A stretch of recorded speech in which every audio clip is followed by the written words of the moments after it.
1994 সালে হলিউড থেকে একটি সিনেমা রিলিজ হয় যার নাম ছিল বেবিজ ডে আউট।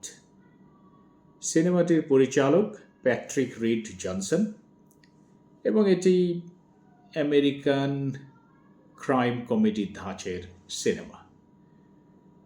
এই সিনেমায় দেখা যায় যে একটি শিশু, তাকে অপহরণ করতে গিয়ে তিনজন প্রফেশনাল অপহরণকারী বেশ নাস্তানাবুদ হচ্ছে,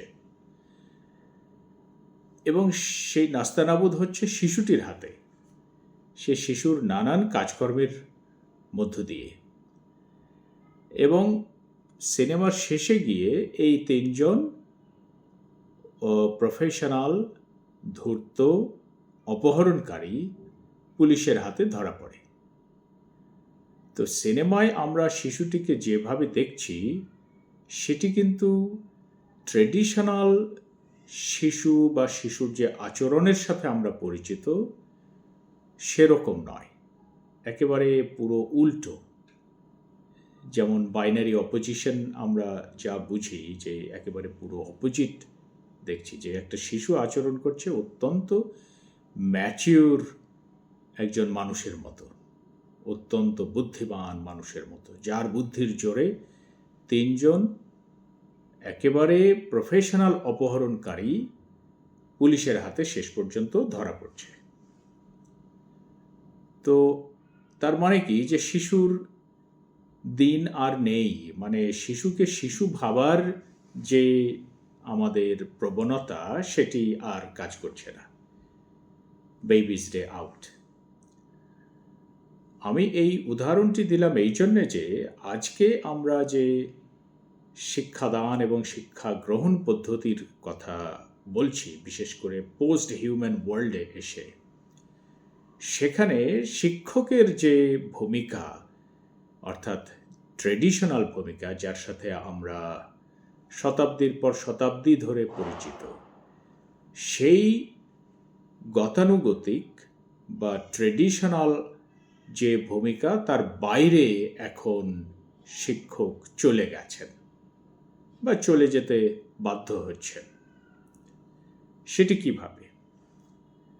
এবং এটিকে আমরা বলছি পোস্ট হিউম্যান পেডাগজি বা পোস্ট হিউম্যান এডুকেশন সিস্টেম।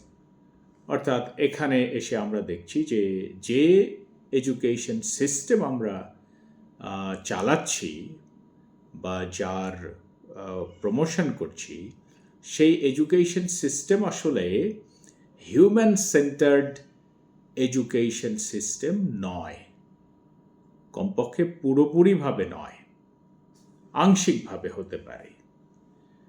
অর্থাৎ ট্রেডিশনাল যে পেডাগজি, যেটাকে আমরা বলি হিউম্যান সেন্টার্ড বা অ্যানথ্রোপোসেন্ট্রিক পেডাগজি, সেটি কিন্তু এখন আর নেই।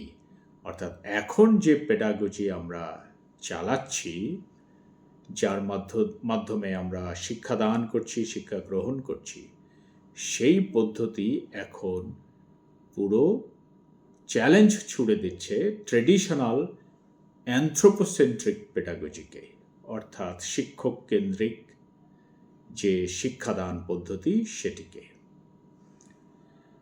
এবং এটির কারণ অবশ্য প্রযুক্তি। এখন যে প্রযুক্তি আমরা শিক্ষাদান এবং শিক্ষা গ্রহণ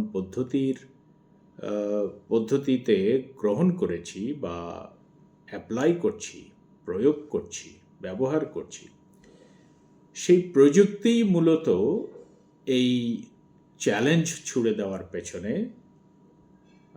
অন্যতম প্রধান অনুষঙ্গ। এবং আমাদের যে জ্ঞান অর্জন পদ্ধতি এবং জ্ঞানের যে ধারণা, সেটিরও একটি প্যারাডাইম শিফট হয়েছে, একটা আমূল পরিবর্তন হয়েছে। সেই পরিবর্তনের কারণেও এই শিক্ষাদান এবং শিক্ষা গ্রহণ পদ্ধতিতে এরকম একটা শিফট আমরা দেখছি। তো এই পরিস্থিতিতে, অর্থাৎ এই পোস্ট হিউম্যান পরিস্থিতিতে এসে যেখানে পেডাগজি নিয়ে অনেক কথা হচ্ছে। পেডাগজি অত্যন্ত গুরুত্বপূর্ণ একটি এরিয়া। এটি নিয়ে বর্তমানে গবেষণা চলছে, কারণ পেডাগজি মূলত একটি প্রজন্ম তৈরি করার অন্যতম প্রধান অনুষঙ্গ। শিক্ষাদান, শিক্ষা গ্রহণ পদ্ধতি নির্ধারণ করবে যে একটি জাতি, একটি প্রজন্ম বা একটি জেনারেশনের মনস্তত্ত্ব, মনোভঙ্গি, দৃষ্টিভঙ্গি, তাদের আচরণ এবং সর্বোপরি তাদের পরিচয় কেমন হবে, সেটি কিন্তু শিক্ষাদান এবং শিক্ষা গ্রহণ পদ্ধতিই নির্ধারণ করে। এটি অত্যন্ত গুরুত্বপূর্ণ বিষয়। সেই জন্যে পেডাগজি নিয়ে এখন অনেক গবেষণা চলছে। আমাদের দেশে তো আমরা এখন ওবিই বা আউটকাম বেসড এডুকেশন কারিকুলাম চালাচ্ছি, যেটা আমাদের সংস্কৃতির সাথে যায় না, আমাদের শেকড়ের সাথেও যার সম্পর্ক নেই।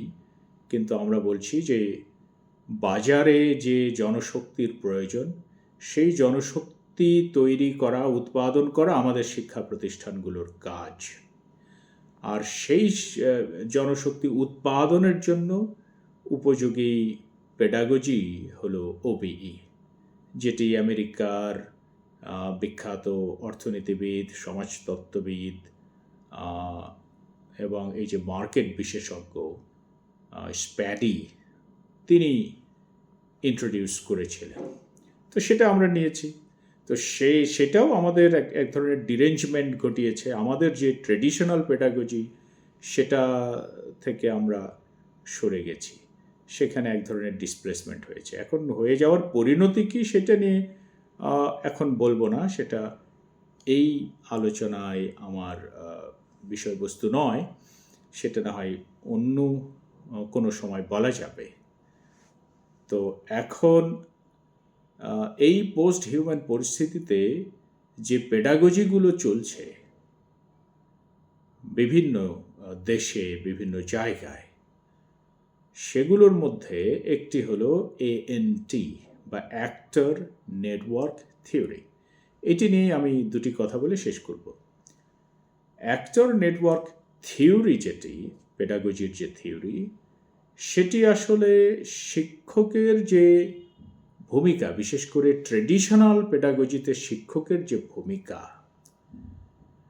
হায়ারার্কিক্যাল যে রোল, যে শিক্ষক একেবারে একটি ক্লাসরুমের তিনি প্রধান কর্তৃত্ব উপভোগ করছেন, প্রয়োগ করছেন ছাত্রছাত্রীদের উপরে, তিনি কথা বলছেন, বক্তৃতা দিয়ে যাচ্ছেন, ছাত্ররা শুনে যাচ্ছে, এবং শিক্ষক লিটারালি মাস্টার। সেখানে মাস্টার, আমরা তো মাস্টার শব্দটা ব্যবহার করি শিক্ষকদের ক্ষেত্রে, মাস্টারের আক্ষরিক অর্থ প্রভু হয়। তো প্রভুর মতো ক্ষমতা এনজয় করছেন শিক্ষক। তিনি যাকে দাঁড়াতে বলছেন দাঁড়াচ্ছেন, যাকে বসতে বলছেন বসছেন, প্রশ্ন করছেন, ছাত্ররা উত্তর দিচ্ছে, উত্তর দিতে না পারলে তিরস্কার করছেন শিক্ষক। এটা আমরা ট্রেডিশনাল যে শিক্ষাদান পদ্ধতি তাতে দেখি, এবং শিক্ষক সেখানে হায়ারার্কিতে সর্বোচ্চ অবস্থানে থাকেন। তো সেই ট্রেডিশনাল যে ভূমিকা, শিক্ষকের যে হেজেমনি, সেই ট্রেডিশনাল ভূমিকায় যে হেজেমনি মানে প্রতাপ বা ক্ষমতা, সেটিকে চ্যালেঞ্জ করে এই অ্যাক্টর নেটওয়ার্ক থিওরি, যাকে আমরা অ্যাব্রিভিয়েশনে বলি এএনটি। এবং এটি ইন্ট্রোডিউস করেছিলেন তিনজন থিওরিস্ট, যাদের একজন হলেন ব্রুনো ল্যাটার, উনি একজন ফরাসি সোশিওলজিস্ট এবং অ্যানথ্রোপোলজিস্ট, শিক্ষাবিদ। আর একজন ছিলেন মিশেল ক্যালন, তিনিও একজন সোশিওলজিস্ট, শিক্ষাবিদ। আর একজন হলেন জন ল। এই তিনজন মূলত এই থিওরির এক্সপোনেন্ট, তারা প্রচার করেন। এখন এই থিওরিতে কি বলা হয়েছে? এই থিওরিতে বলা হয়েছে যে একটি ক্লাসরুম একটি নেটওয়ার্কের মতো, যেখানে শিক্ষক একমাত্র হেজেমনি এক্সারসাইজ করেন না। যেখানে শিক্ষক থাকেন, যেখানে হয়তো প্রজেক্টর ব্যবহার করা হচ্ছে, প্রজেক্টরের স্ক্রিন আছে, কম্পিউটার ব্যবহার করা হচ্ছে, ওয়াইফাই কানেকশন ব্যবহার করা হচ্ছে, এছাড়া নানান রকমের ডিভাইস ব্যবহার করা হচ্ছে, কেউ মোবাইল ফোন ব্যবহার করছে, কেউ ট্যাব ব্যবহার করছে, কেউ ল্যাপটপ ব্যবহার করছে। এই সব কিছু মিলিয়েই একটি ক্লাসরুমের যে নেটওয়ার্ক, সেই নেটওয়ার্ক তৈরি হয় এবং এই নেটওয়ার্কের শিক্ষক একটি অংশ মাত্র, তিনি প্রধান অংশ নন। সেখানে ওই প্রজেক্টরের স্ক্রিনটাও একটা অংশ, সেখানে ল্যাপটপ একটা অংশ, প্রজেক্টর একটি অংশ, ওয়াইফাই একটি অংশ। এই সব কিছু মিলিয়ে একটি নেটওয়ার্ক তৈরি করে এবং এই পুরো নেটওয়ার্কই শিক্ষাদান এবং শিক্ষা গ্রহণ পদ্ধতির জন্য ওখানে সক্রিয় থাকে। কাজেই এখানে শিক্ষক একমাত্র এজেন্ট নন যার উপর এই শিক্ষাদান বা শিক্ষা গ্রহণ পদ্ধতি পুরোপুরিভাবে নির্ভরশীল, তা কিন্তু নয়। এখানে শিক্ষকের যে হেজেমনি, সেখানে ভাগ বসিয়েছে ল্যাপটপ, সেখানে ভাগ বসিয়েছে ওয়াইফাই, সেখানে ভাগ বসিয়েছে প্রজেক্টর, সেখানে ভাগ বসিয়েছে নানান রকমের অ্যাপস, তারপরে যেমন আর্টিফিশিয়াল ইন্টেলিজেন্স, চ্যাট জিপিটি ইত্যাদি ইত্যাদি। এই সব কিছুই শিক্ষকের ওই হেজেমনিতে ভাগ বসিয়েছে এবং যার ফলে শিক্ষকের যে হেজেমনি, যেটা আমরা ট্রেডিশনাল পেডাগজিতে দেখি, সেটা কিন্তু এই এএনটিতে থাকছে না, অর্থাৎ অ্যাক্টর নেটওয়ার্ক থিওরিতে থাকছে না। তো অ্যাক্টর নেটওয়ার্ক থিওরি এটি মূলত যে একটি ক্লাসরুমে শুধু শিক্ষকই একমাত্র জ্ঞান বিতরণ করছেন বা তার দিকেই শুধুমাত্র ছাত্রছাত্রী তাকিয়ে আছেন জ্ঞানের জন্য, জ্ঞান লাভের জন্য, আইডিয়া গ্রহণ করার জন্য, তা কিন্তু নয়। এখানে প্রত্যেকটি অনুষঙ্গ, যেগুলোর নাম আমি এইমাত্র বলেছি, একেবারে ওয়াইফাই কানেকশন থেকে শুরু করে প্রজেক্টর, তারপরে ল্যাপটপ, তারপরে মোবাইল ফোন, এছাড়া বিভিন্ন ধরনের অ্যাপস, তারপরে এই যে এআই, সব কিছুই ওই নেটওয়ার্কের অংশ এবং সব কিছুই টিচিং লার্নিং প্রসেসে সক্রিয়ভাবে অংশগ্রহণ করছে। কোনোটাকেই কোনোটা থেকে বাদ দেওয়া যাবে না। তো এইটার কারণে হয়েছে কি, শিক্ষকের যে ট্রেডিশনাল হেজেমনি, সেটি ভাগ হয়ে যাচ্ছে, লিকুইড হয়ে যাচ্ছে, সেটি শেয়ার্ড হয়ে যাচ্ছে, ওখানে অনেক কিছুই ভাগ বসাচ্ছে। তো এটি আসলে অ্যাক্টর নেটওয়ার্ক থিওরি। এছাড়া আরও বেশ কিছু থিওরি আছে, সেগুলো আমি ক্রমান্বয়ে আলোচনা করব। সবাইকে ধন্যবাদ।